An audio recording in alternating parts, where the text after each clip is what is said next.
What is up, everyone? Please take a second to hit that like button. The more likes that we get in a short period of time, the more people the algorithm will bring into the chat to come hang out with us and see what's going on.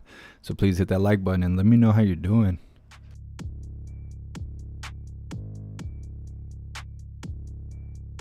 What's up, Alexis? What's up, USA Forever?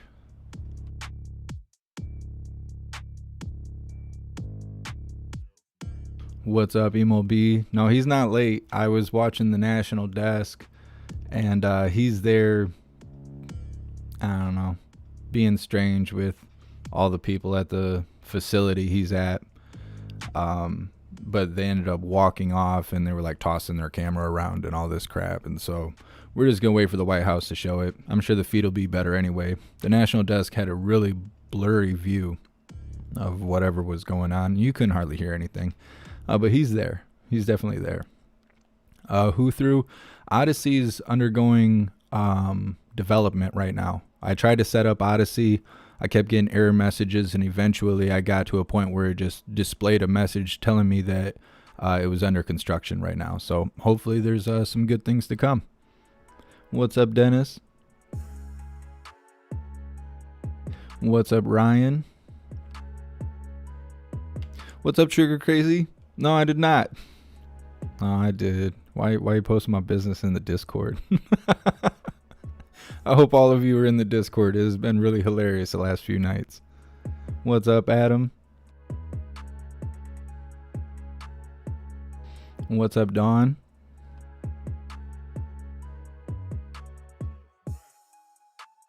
I'm not sure what you're referencing. The logo on my shirt? Oh, you must not be referencing that. These shirts have been out for like a year.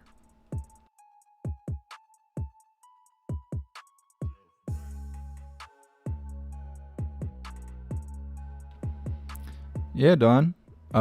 These shirts are available on the merch store. Well, they were. I'm not sure if they still are. They'll be available on the new merch store pretty soon. But yeah, these shirts have been out for almost a year.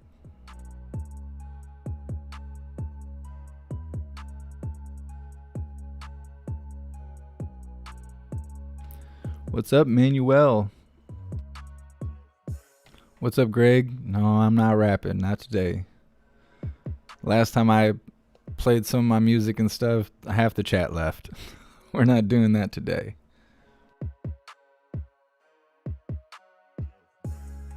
What's up, Susie? What's up, Andrew? What's up, Crystal Clear?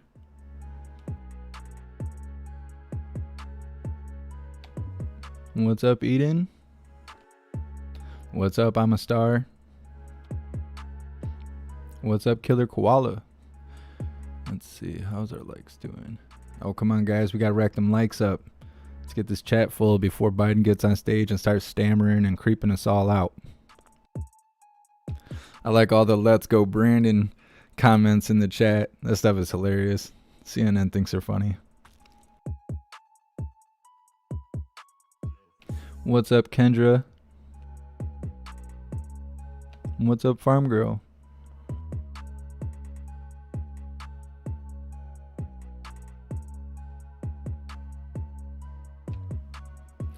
Dawnbreak, I didn't even make this logo. I believe it was Shane who shows up in the chat every once in a while. I believe he's the one that designed the logo. I'd have to go through my emails to figure it out. I don't know. I like this logo. I have seen a couple of people say something like it's relative to a helicopter landing pad, whatever, but I don't know. I like the way it looks. What's up, Daz Boomer? What's up, Soil Tender? What's up, Coachy?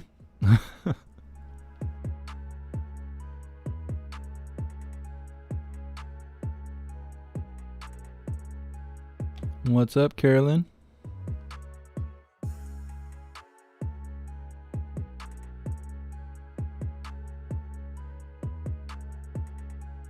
What's up, Jerry? What's up, Pamela? Let's check on these other chats really quick. What is up, everyone on Twitch? How are you guys all doing? Let's go, Brandon, as a username. You're awesome. What's up, everyone on Rumble? PMT, no, I don't think Peter's gonna be there. I wish. Oh, I wish. But no, I don't think Peter's in Michigan.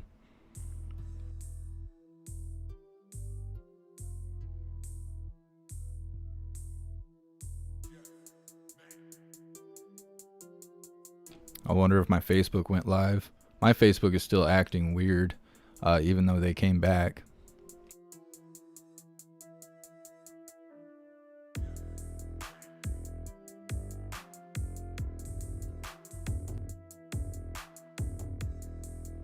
What's up, everyone on Facebook? I guess we are live.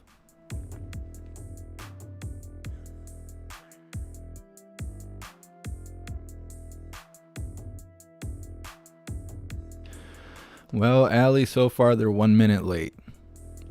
So we'll see. He's there. He's at the facility. I'm not even sure what that place is that he's at. They were talking something about having simulators. I think the simulators are somehow connected to construction, and the simulators are for training new employees without having to put them in equipment that could potentially cause harm or damage. But I'm not sure where he is.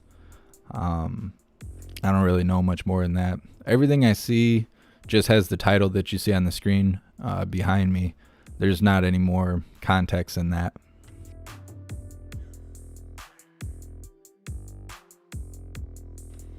Interesting, who threw. Do you have an article or something that you posted in the Discord that I can check out when we're not live anymore? What's up, Snowflake's Nightmare?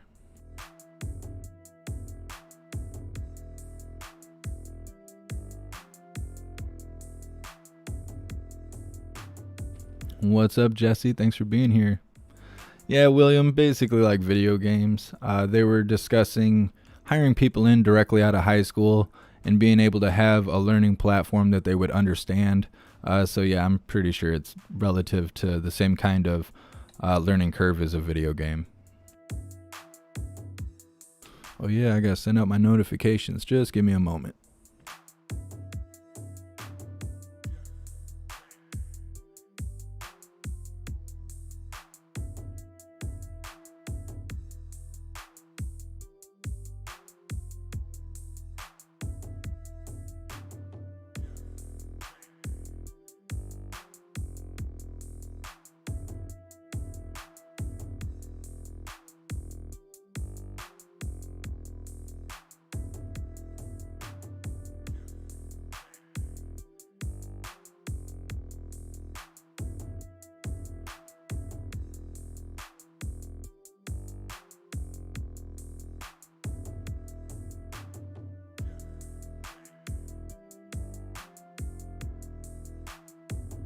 What's up, son?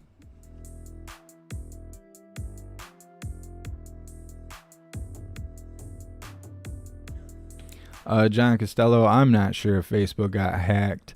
I feel like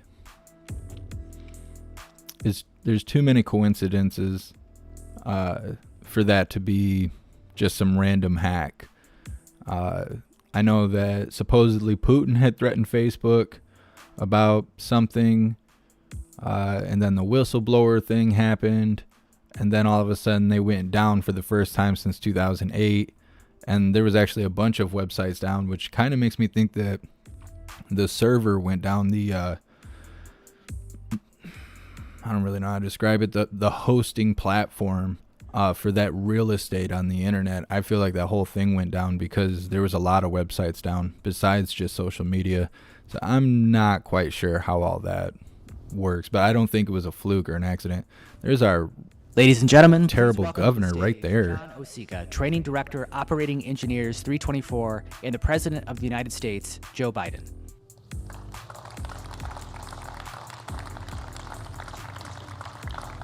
What's up, Manna? What's up, Francesca? No, Francesca, I don't have anywhere to be this whole week. And that was at 2:45. I would have been gone already. Good afternoon, and welcome to the International Union of Operating Engineers, Local 324 Construction Career Center. My name is John Osika.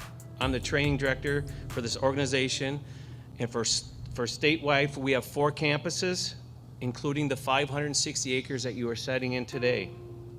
On behalf of Local 324's business manager, Douglas Stockwell, and our membership, I would like to first thank our guests, the media, and of course, President Joe Biden.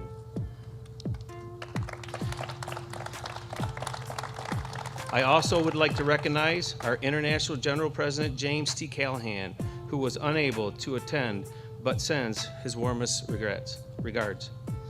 At Local 324, we have a saying: we build, we operate, we maintain.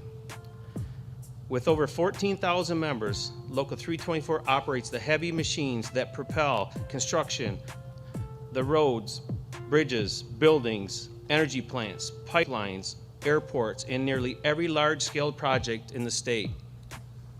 We operate the cranes, the dozers, trucks, excavators, and countless other equipment that is building infrastructure daily. Building infrastructure takes investment. For our members, it's the investment of time to learn how to build things safely and efficiently. Training is the key to everything we do. It's an investment in ourselves, in our work, and in our communities. I've been a member for 36 years before becoming the training director. I spent 30 years working in the field as a foreman, superintendent, building the roads and bridges in the state of Michigan. I know firsthand the skills our members bring to every job. I also know how much there is need of repair. The infrastructure investment and the Jobs Act is a once-in-a-generation chance to provide world-class infrastructure that is safe, reliable, and more resilient. It's a blue-collar plan to invest in America and create hundreds of thousands of family wage jobs, build healthy communities, and reduce congestion and gridlock. The infrastructure bill is a job-created lifeline to millions of skilled workers throughout the construction industry, contributing to long-term economic growth and improving the quality of life for Americans. Most importantly, it's an investment in our country. The IUOE Local 324 has kept Michigan running for over 100 years. Now we stand and ready to build back better. With that, I welcome the President who is paving the way, President Joe Biden. Let's go, Brandon. Put your mask. I might need that. Hello, Michigan. It's good to be back. It really. Boo. And John, thank you for that introduction. Truth of the matter is, there's a reason why the American labor movement across the board has the single best workers in the world, because they're the best trained. I wish the American people understood how much serious training goes into being a union worker. I really mean it. You're the best in the world. I was kidding. Someone said to me earlier that I said I'm a union president. I'm a president who supports unions, not labor, unions. And someone pointed out to me that I allegedly have used the word union as president more than the last 7 presidents combined. You built the country. No, not a joke. You built the country. And it's great to be here with several excellent members of Congress. Lisa Slotkin, Alyssa, you don't want to screw around with her. She's an intelligence officer as well, so she's forgotten more than most of you know. But thanks for riding out with me, and thanks for the advice you've given me, and I mean that sincerely, and how we're going to make sure that everything we do here is paid for, and not a single penny raised in taxes of anybody making under 400 grand. And How come you can lean in to sniff children, but you can't lean in to speak into the damn microphone? For so long, you've stepped in and taken over in a way that I think has had to be both emotionally difficult, but you've done an incredible job. And I consider you one of my great friends. Thank you. And Dan, you're okay, Dan. No, you ain't quite like the woman sitting next to you. But all kidding aside, Dan, you've done a great deal. I mean, I really mean it. You're always there for everything that's important to your constituents, and you understand what I'm going to talk about a little bit later. The way we built this country is from the bottom up and the middle out, not from the top down, and you get it.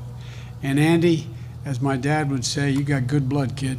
Thank you for what you're doing. Thank you for stepping in, and thank you for the great job you do. Michigan, I also have, it's also fortunate to have an outstanding United States senators who are doing what they're supposed to do. They're in Washington because the Senate's in.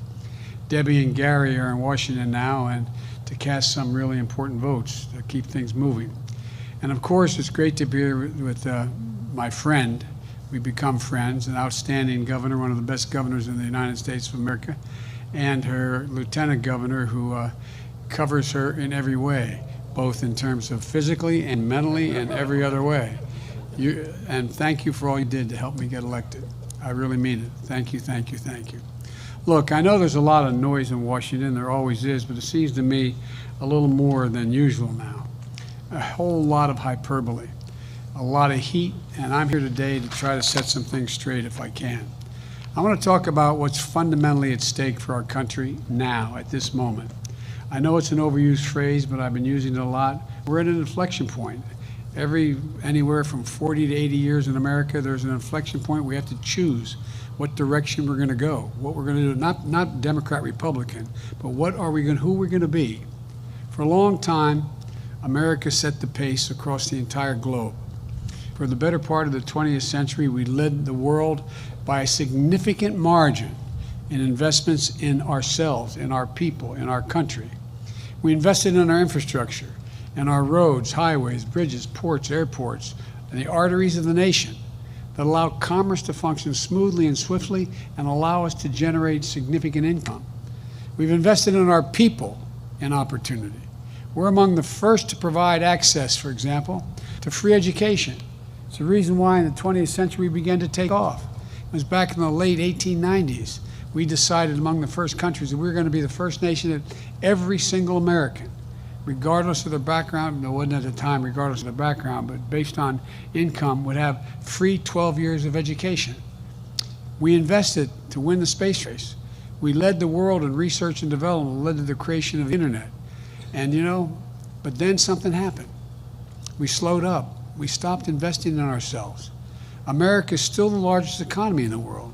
We still have the most productive workers and the most innovative minds in the world. But we risk losing our edge as a nation. Our infrastructure used to be the best in the world, literally, not figuratively. Today, according to the World Economic Forum, we rank 13th. Our infrastructure, 12 nations have a better infrastructure than we do, which means they can move product, they can do so many things better than we can do it. We're among the first in the world to guarantee access to universal education. Now, the Organization of Economic Cooperation and Development ranks America 35th out of 37 major countries when it comes to investing in early childhood education as a percent of GDP. Think of that. Think of that. Of all the industrial nations in the world, the instinct Americans would say, if you asked them 25 years ago, would say we're number one. We are not. There's only 2 industrial nations that are lower than us. All those investments that fuel the strong economy, we've taken our foot off the gas. I don't know what's happened. The world has taken notice, by the way, including our adversaries. And now they're closing the gap in a big way. So it's essential that we regain our momentum that we've lost and the work of our time, it seems to me, those of us who hold public office, is to prepare ourselves to be more competitive and to win the fast-changing 21st century in the global economy. Things are changing incredibly quickly. That's why I propose 2 critical pieces of legislation being debated back in Washington right now. The first, a bill to invest in our physical infrastructure. And the second is a bill to invest in our human infrastructure. I'll talk about both these bills in just a moment, but first, I want to set one thing straight. These bills are not about left versus right. or moderate versus progressive, or anything that pits Americans against one another. These bills are about competitiveness versus complacency. They're about opportunity versus decay. They're about leading the world or continue to let the world pass us by, which is literally happening. To support these investments is to create a rising America, America that's moving. To oppose these investments is to be complicit in America's decline. To support these bills is to pursue a broader vision of our nation, and oppose them is to accept a very cramped view of our future. This isn't about two pieces of legislation. It's about the inflection point I mentioned earlier we are in our history, the world history. So, here's what I'm proposing. First, the infrastructure bill. It's about rebuilding our roads, our highways, our bridges, our ports, our airports, our broadband, all the things that need repair. Our arteries of our economy have always been fueled by the economic might and dynamism of Americans. Across the country right now, 45,000 bridges and 173,000 miles of roads, according to the engineers, the Society of Engineers, are in poor condition. Right now, including more than 1,200 bridges as the governor's been fighting to repair here in your state, 7,300 miles of roads here in Michigan. I'll bet everyone in this room can tell me what the most dangerous intersection in this town or any town they live in and where it is. That you hold your breath when you're driving over trying to cross the street. Not a joke.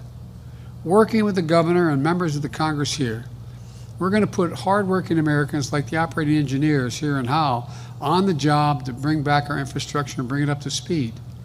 Good union jobs, not $12, $15, $18, prevailing wage jobs. Wage that give you dignity, that you can raise a family on, that you can hold your head up. This is a blue-collar blueprint for how we restore America's pride. And these are jobs that can't be outsourced. We're going to put plumbers and pipe fitters to work, replacing lead pipes in America, so families and children can drink clean water. 400,000 schools. I mean, it's not just our homes, it's across the country. We're going to put line workers and electricians to work laying thousands of miles of transmission lines and to build a modern infrastructure and energy grid. We're going to make high-speed internet affordable and available to everywhere in America. We're talking about on the way over with Alyssa, that how short the number of people have access to the internet here because of the lack of investment.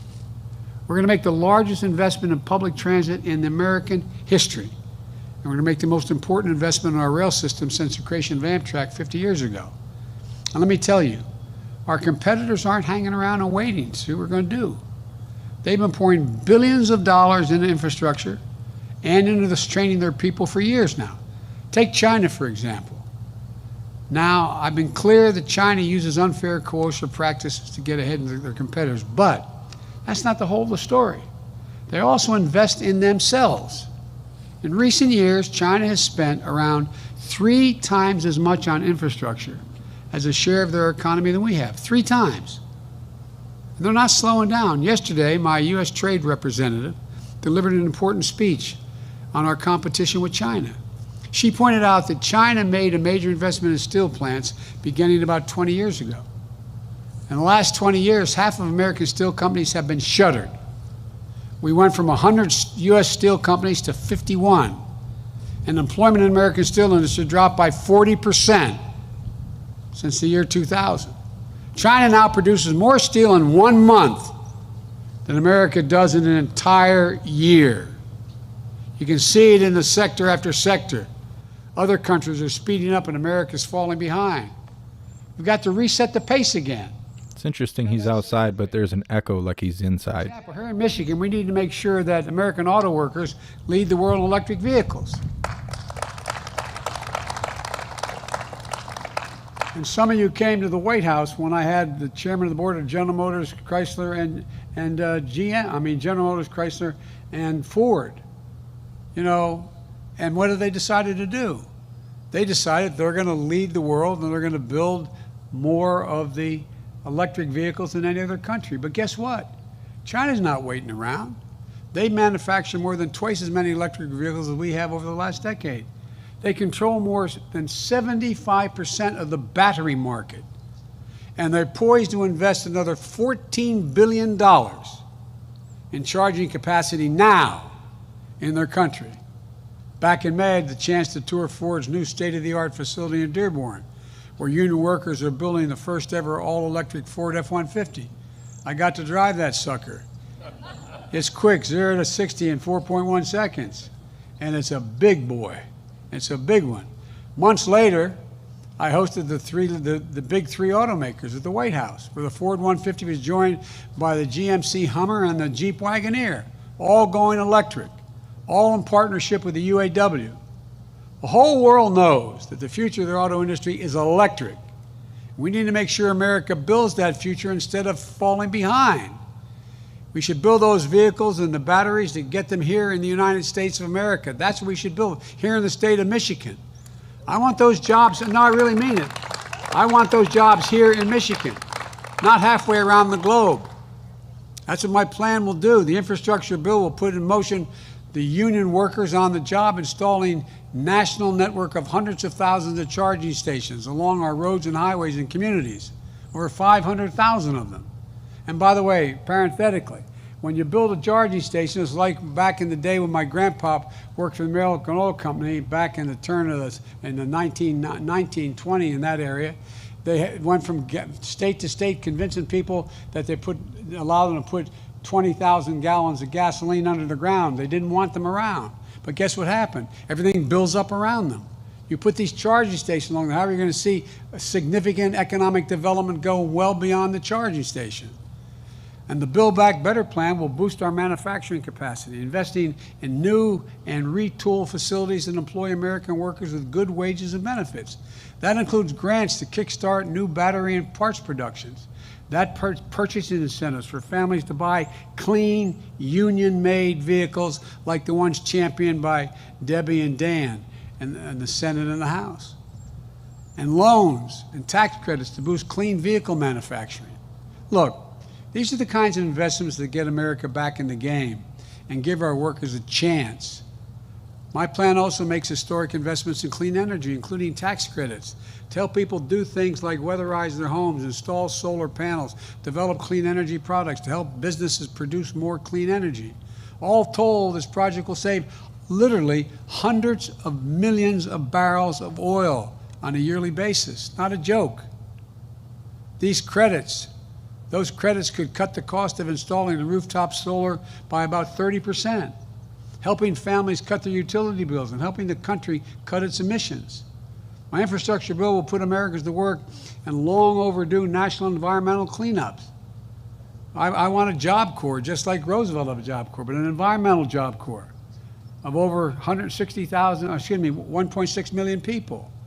That means good jobs at prevailing wages, capping hundreds of thousands of abandoned oil wells. You know, we have thousands and thousands of abandoned oil wells and gas wells and methane leaks. Well, guess what? The miners and the people who dug those wells, they'll get paid the same amount of money to cap them now. It's going to help us meet the moment of the climate crisis and do away with, it's going to create good jobs, make us more economically competitive. Folks, here in Michigan, you all know the cost of extreme weather. All to remember the flooding this summer that shut down parts of I-96, the power outages and the tornado warnings. They're costing your state billions of dollars. Nationally, last year, because of extreme weather, cost America $99 billion. 99 billion taxpayers' dollars. I went all over the country. I went out west to the fires. More is burned down in the Northwest than the entire state of New Jersey. That's how much we've lost. You see what's happened with the droughts that are out there.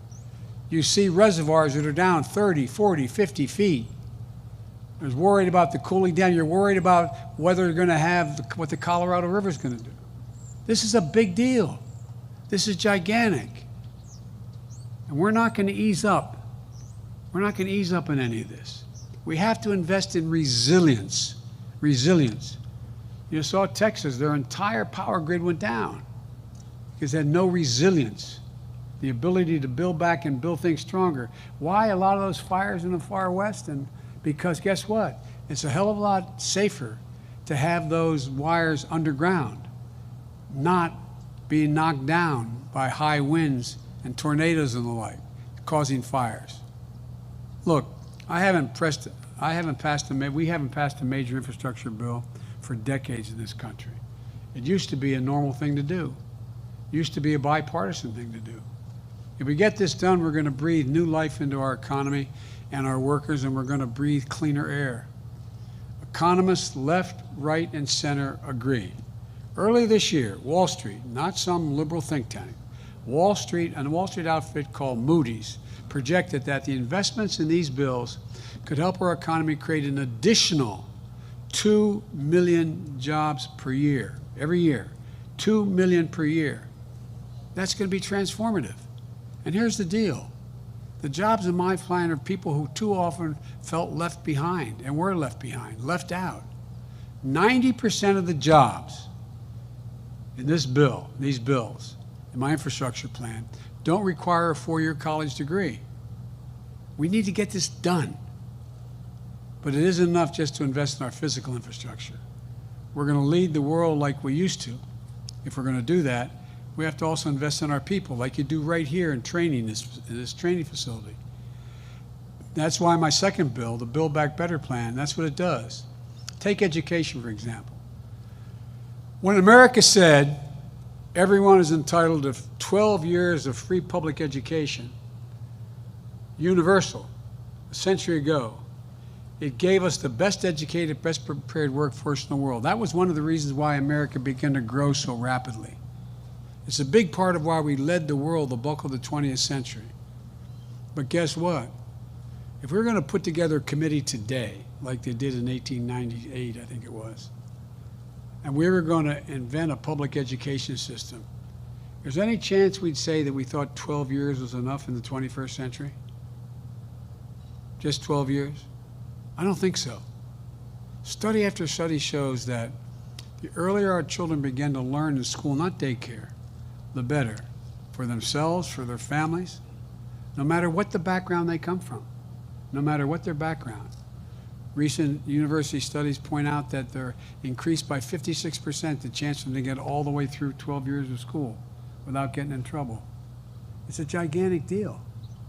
It doesn't matter whether mom or dad know how to read or write, or the home is a home that is challenging.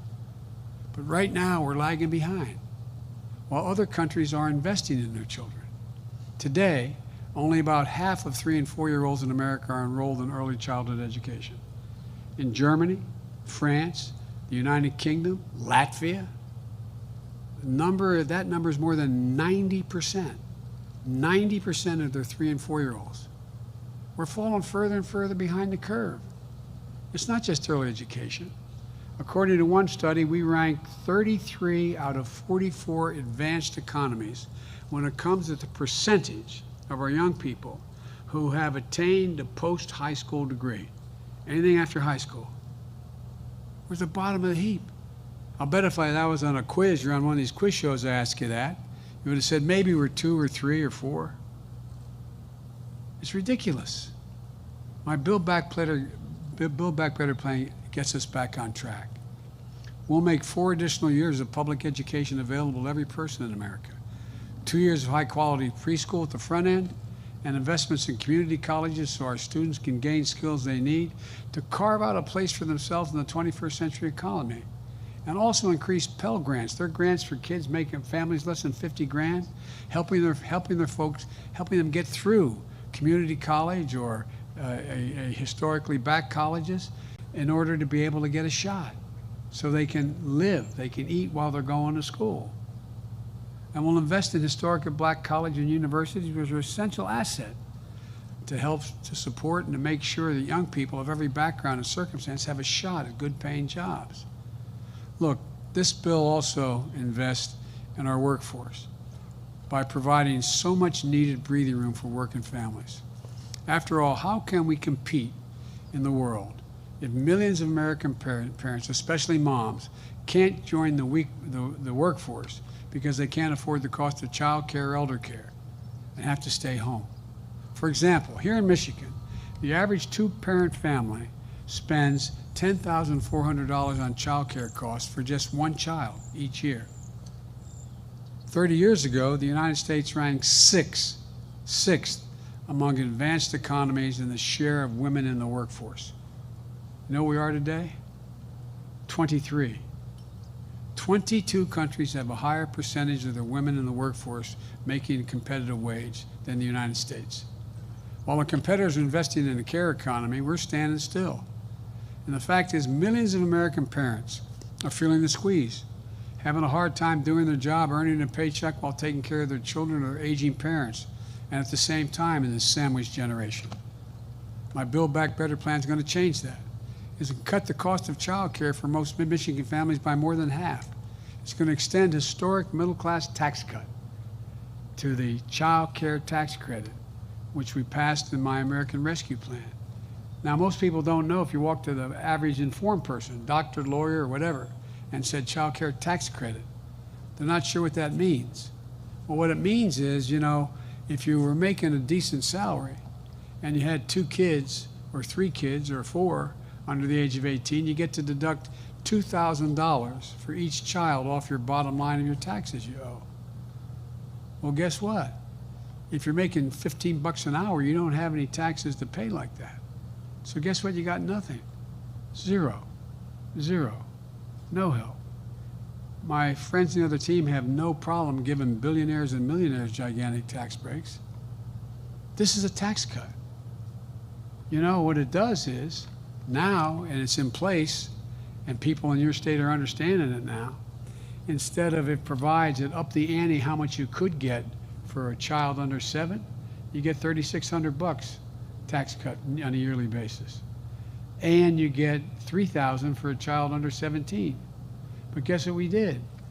That means we're doing it on a monthly basis now. It means you're getting either $300 a month or $200 a month, just like a Social Security check at home. It's cut child poverty in by 40%. That money's already a life changer for so many working families. And as I said, I was wrong. In Michigan, it's 44% cut in child poverty. We need to keep it going. My plan is going to put Americans to work constructing and rehabilitating safe and affordable housing to help ease the cost of housing while generating even more jobs. In most of the major metropolitan areas of America, you can't afford the housing. And it helps to meet the moment on climate change as well. We're setting the course for America to achieve 50 to 52% reduction in greenhouse gas emissions by 2030, for us to reach net zero emissions by 2050. This bill helps us get there in a way that creates good jobs, makes us global leaders of fast-growing clean energy industries like electric vehicles, solar and wind power, battery power. The bottom line is this: when we give working families a break, we're not just raising their quality of life, we're putting parents in a position to earn a paycheck.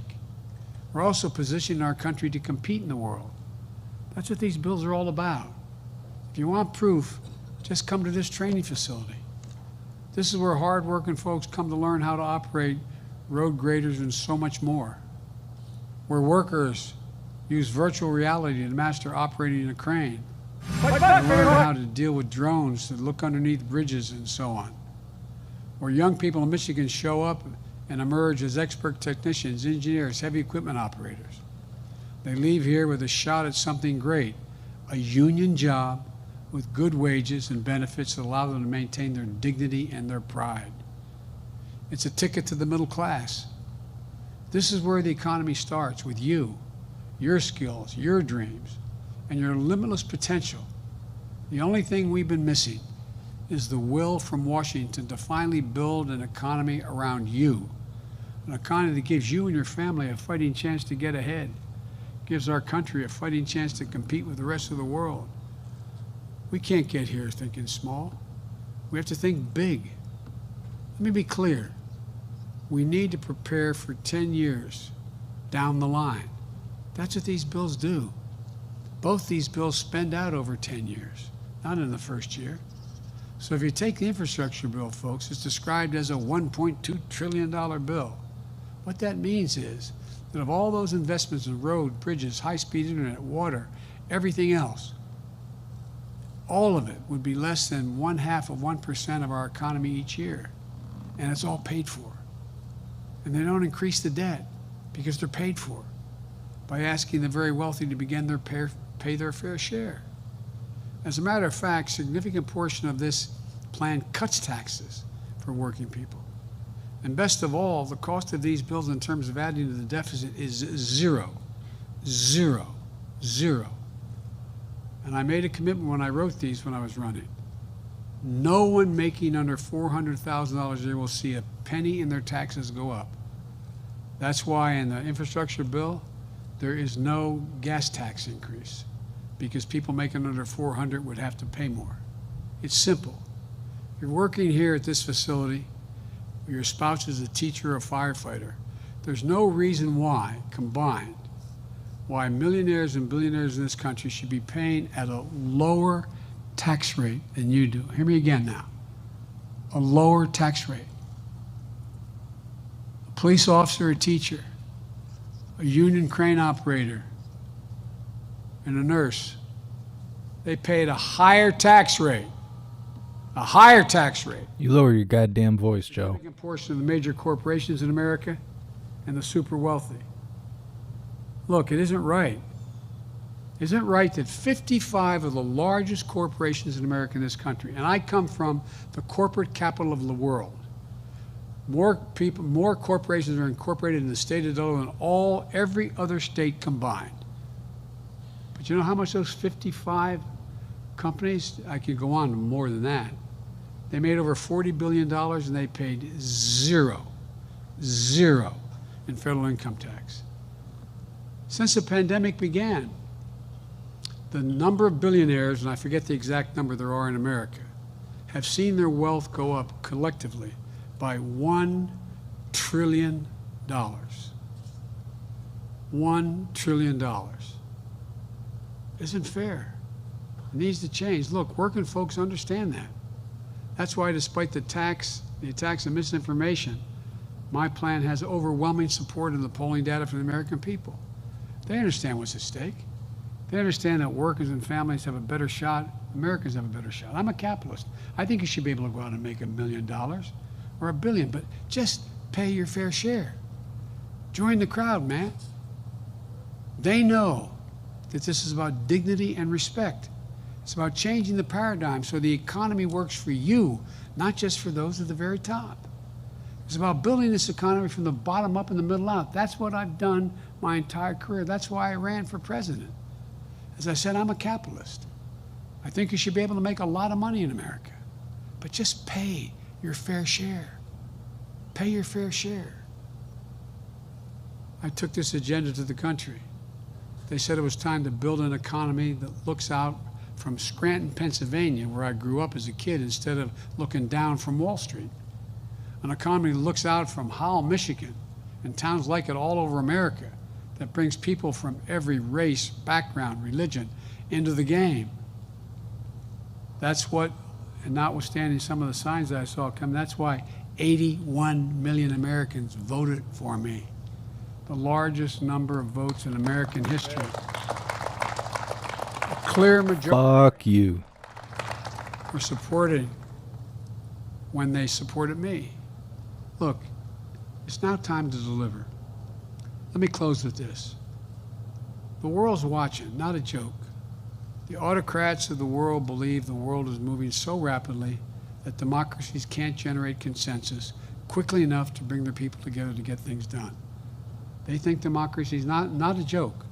In my meetings with Putin, in my meetings with Xi Jinping and other leaders, they truly believe that we can't compete in the 21st century because things are moving so fast, democracies take so much time, that they are so divided that they can't get together in time to act. They believe they believe they'll win the day, and they can dictate their way forward and leave us behind. They're betting, not a joke. They're betting for the first time we won't respond to this inflection point in history. that will fail to rise to the occasion. But you've heard me say it a lot of times. It's never, ever been a good bet to bet against the American people. Never. Look, just look back a little ways. After World War II, the United States did what we're trying to do now, invested in the American people to lead the world. At the time, presidents and Congress of both parties and Americans of all political views stepped up. I'm not being sentimental here. There was racial discrimination was a fact of life. We know how deep-rooted racism is in this country. We saw the Klan marching here in Howell generations ago, and again in recent years. It's a never-ending battle, but think about what also unfolded in these critical decades. Great protest movement, some of the nation fulfilled its promise of equity. The GI Bill sent millions of veterans to college. The federal government helped make home ownership possible because it's the vehicle by which people can generate wealth.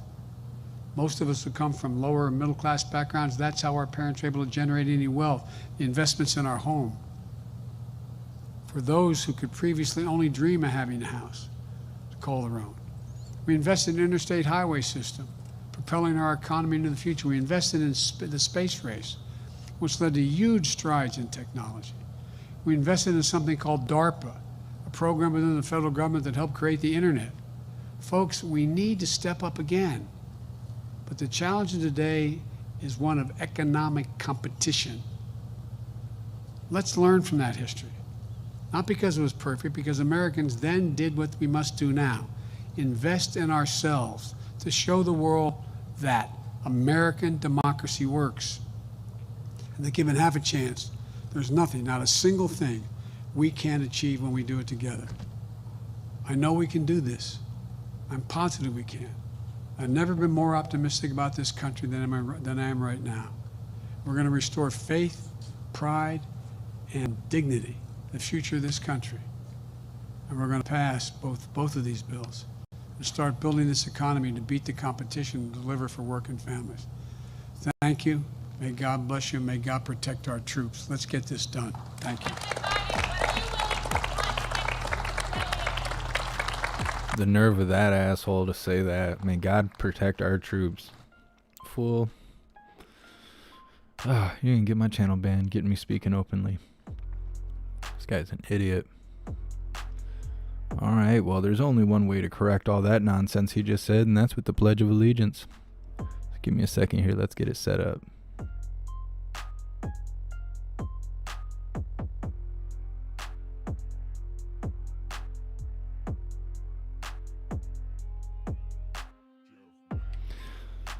You know, there's nothing worse than having old man Walter get up there and tell you how Michigan's doing when you're sitting here in Michigan where you live every day. That guy doesn't know what he's talking about. I hope he falls down the stairs again, piece of shit.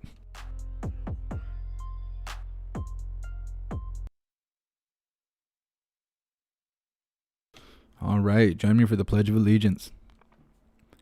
I pledge allegiance to the flag of the United States of America and to the republic for which it stands, one nation, under God, indivisible, with liberty and justice for all.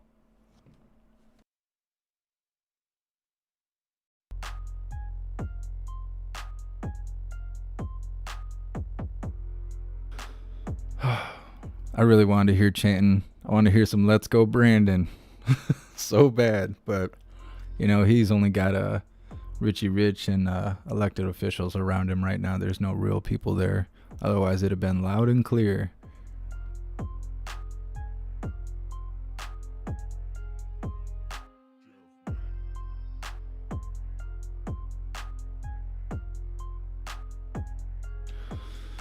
All right.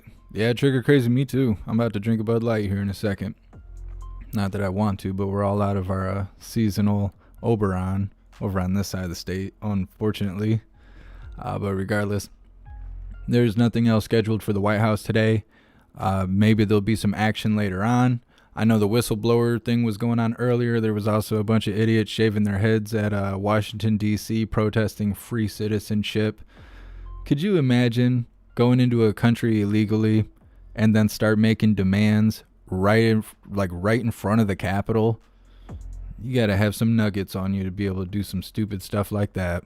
Only in America would that be allowed to happen under the Biden administration. Ugh, goodness. Anyways, if there's any action going on later, we will cover it. I don't have anything scheduled today. I have no reason to leave the house or anything like that. So I totally intend on covering some lives later. Things have been more active lately. I know BLM and all of them have been live streaming more often. We had appearance of Antifa. I'm trying to think what day that was. Maybe Saturday. So maybe they're being more active now. Not quite sure. But you know, anytime it seems like there's stuff going on, all of a sudden BLM and all of them start getting real active. Like, hey, look over here, don't look over there. You notice there's not a lot of talk about the border anymore. So we'll see. We will see what's going on, and I will make sure to get it live for all of you. Please remember to subscribe or follow on whatever platform you're currently watching right now in order to stay connected and also help my channel grow on that platform to potentially bring new viewers in to be able to see what's going on around them. YouTube is still going crazy with pulling my subscribers. I don't think I said anything too bad to make people unsubscribe, but we've lost about 500 subscribers in the last 10 days. That's kind of strange. After we had a big boost, we went up like 4,000 subscribers in a week or maybe 2 weeks, and then all of a sudden now they're trickling back. YouTube's on some nonsense. Don't be afraid to go to the alternative platforms and subscribe over there and make an account. You don't have to make an account in order to view on Twitch, Odyssey, or Rumble. But if you want to participate in the chat, or if you would like to donate to the channel through Super Chat or anything like that to show your support, I believe you do have to have an account there. It's free. Just take some time to put an account together.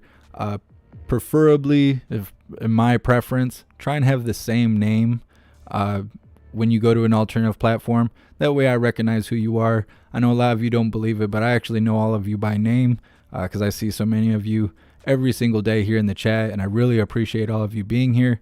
Same thing in the Discord. When you guys don't have the same name, it's hard for me to realize that you're the same person when you go by a different name. I know that seems like nonsense, but a lot of you guys feel like family to me, and it's hard for me to treat you like family when I don't recognize your name. So just a suggestion there. It won't be long before YouTube implodes or censors us all off the platform. So definitely consider going to an alternative platform and getting your account set up for when that time comes. Also, remember to go to Discord. Discord is a free app that you download on your phone. You come to any of my live streams, even if we're not live, or if you can find the Linktree link, since I post it everywhere. I know it by heart at this point. But if you find my Linktree link, on there is the description link. Follow the few simple steps and you'll be greeted with an automated message letting you know that you've done all you need to do in order to receive notifications for when and where we go live. Also, there's been awesome conversation that goes on 24 hours a day. It's been really hilarious the last few days. But besides being with like-minded individuals to connect with and talk to, we also have tons of news coming in 24 hours a day from all corners of the globe to be able to know what's going on first before everyone else. Definitely be a part of the Discord. We have lots of great hooligans in there who work every day to be able to provide awesome content. We had a hooligan that made the new intro I've been showing. We also have some other things coming up that I'll surprise you guys with. We have another hooligans providing domain names for different links and stuff. It's really awesome to see all of us networking this way because we're all in this together. All we have is each other because the government's not looking out for us, if that's not obvious at this point. But either way, I hope to see you guys later on. I'm not sure what's going to be happening, but hopefully there's something going on so we all can go live and hang out. We're going to be drinking beers later if we do. I'm telling you that right now. So you better go out and get you something nice because if we go live later, we're going to be drinking some beers. I really appreciate all of you. Big shout out to everyone that made donations, joined the membership program, or purchased any merch. I appreciate all of you. I would not be able to do this without you. You guys are keeping this going. So thank you guys so much for being here. I will see you on the next live. Oh, actually, big shout out to CAD Audio. They've endorsed us. They're in no way politically affiliated or anything like that. They just make great professional equipment. They sent me this microphone. This is a M179 cardioid microphone. It's great for lots of different things. It's very versatile. It has all kinds of different settings and is great for all audio needs. If you make any kind of audio at all, you work professionally or otherwise, definitely go check out Cat Audio. Their link is in the bottom of the description. Big shout out to them. So yeah, I will see you guys on the next live. Until then, stand tall, shine bright, and that's a wrap.